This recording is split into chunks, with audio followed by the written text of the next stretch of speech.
Hello and welcome to the Futures 3D video training series. My name is Jeff Christiana and this is video number 11C of the Skeinforge video series on how to use fill, and this is Infill part 2. So we left off when talking about the infill perimeter overlap ratio. I think we covered that in depth. The infill solid ratio. What this is going to tell you is 0.2 is 20%. So let's say 20% is this right here, looking from top down. So it's going to do a 20% infill of the rectangle type pattern.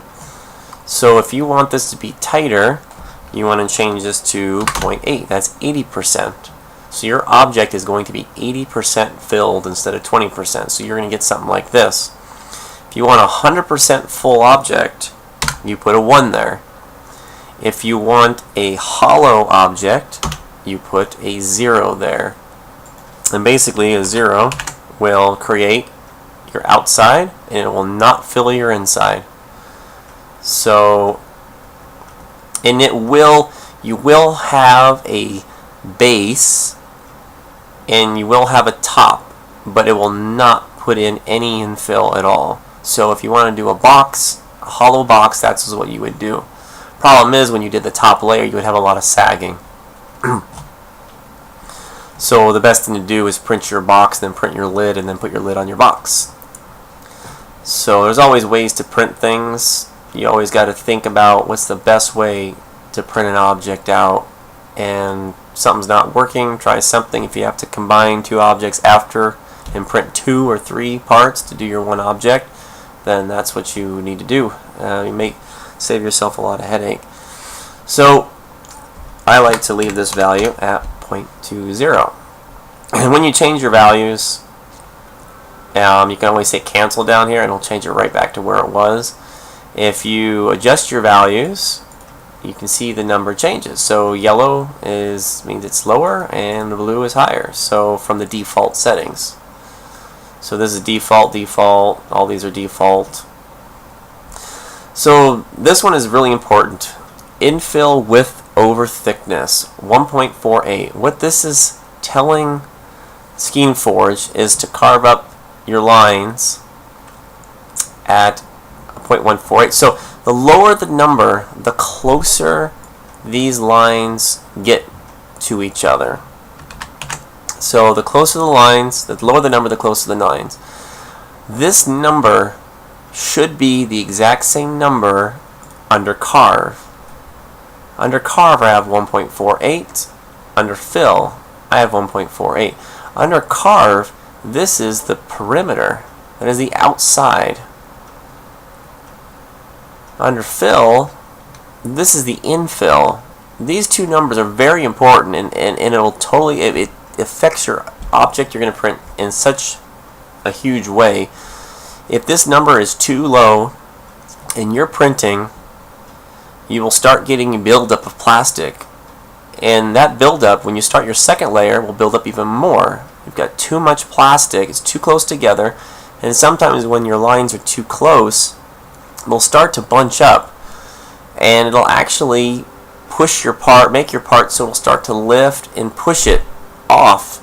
It'll deform your object. It's just too much plastic. So what you want to do is you want to watch each line as it's laid. Each line should be right next to each other, just slightly touching. You don't want to see any light. If you see daylight in between your lines, like this over here, you need to lower that number. So the higher the number, the farther apart, the lower the number, the closer together. The reason why you make this the same as the carve, because the carve is just your outside. So if you change that number, it's going to a higher, it's going to make it so a larger distance. So why make your outside different from your inside? So those numbers will stay the same. And if you change tip heads, your tip sizes and stuff like that, you're going to have to come in here and modify these settings, because you're going to be putting out more plastic. So if your tip size, say, is a 1 millimeter hole, then this has got to be, you got to print farther apart, because you're going to be totally putting way too much plastic in the same area. So that's a very important, and I'm going to have videos on changing out your tip and what you need to do to make that change. So that's your infill width over thickness. It's very important. Your solid surface thickness layers, what this is telling Skeinforge to do is to make 4 layers. So basically it's going to do this kind of infill, and then it's going to go, layer 2 is going to go the other direction, layer 3 will go the other direction, and 4. So 1, 2, 3, 4, you're going to have this really nice solid base that water, light, nothing can pass through, makes your object very solid. And then after it gets done with its infill, this is all these little dots here are infill, and then it's going to put another layer of 4. And what I like about doing 4 is that it really fills in the upper. So if you have any kind of infill issues where it's kind of sagging a little bit, you didn't get enough plastic in the infill, it really kind of finishes up the top, you know, nice and flat. So you can put 2 in here, 1, 0, you can put, you know, whatever number you want in there, but 4 I find seems to work very well. I believe the default is 3, so I give 1 extra layer.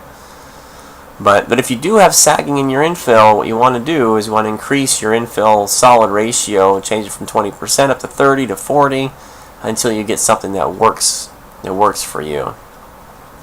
The next 2, start from choice and surrounding angle. There's no documentation on this. This is pretty new. I'm going to have to put a follow-up video and explain what these mean. Right now I don't use them, and I don't know exactly what they'll do for me. So the thread sequence choice, now what this will do, and I prefer loops perimeter infill, and what that does is it'll do the loops first, and then it'll do the perimeter, and then it'll do the infill. I like having the perimeter there first, and I like having the loops there, and then the infill, because the infill butts right up against that and makes a nice bond. If you do the infill first and you do the loops and stuff, it's whatever your preference is. You know, probably it doesn't really matter, but and one reason why it doesn't matter really much anymore is because my first layer, and we'll talk about this in the speed video, the first layer goes extremely slow, and I've done that. So your first layer is down 100%. You got a good bond with the surface, and the problem is that when the tool had started off and started printing, it was going at full speed. So you would do those loops, and the loops wouldn't quite stick because it didn't spend enough time, and it would zip to the next loop, and it would zip to the next loop, and what you'd have happening is that it would leave plastic, it would start bunching up, it would snag on the tip, and then the whole thing was ruined. So that was a huge frustration for quite a long time. Skeinforge had attached that first level to the raft function, which was really annoying because I don't use raft, and I'd have to disable the raft in order for it to work. So now they've put it under the speed, and they've got a first layer under speed, which works great. So now I can use a raft when I want to, and I can have my slow first layer. So this is not really an issue. The first layer is nice and slow, it bonds, it works well, and it makes it easy for you to follow along and make sure you don't have any bunching and get that first layer absolutely perfect. So that is the fill. Fill is a very important module. Same as carve and the same as speed. Those 3 you'll spend the most time with. So we will see you in the next video.